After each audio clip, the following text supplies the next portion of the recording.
a.m. and noon each Wednesday. If there is a threat of severe weather, the test will be postponed to the next available good weather day. Reception of this broadcast, and especially the warning alarm tone, will vary at any given location. This variability, normally more noticeable at greater bit transmitter, can occur even though you are using a good quality receiver in good working order.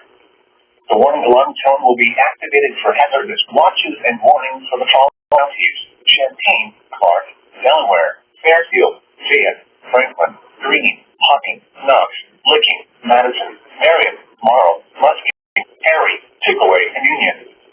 This concludes the weekly test of weather radio station KIG 86 Columbus, Ohio.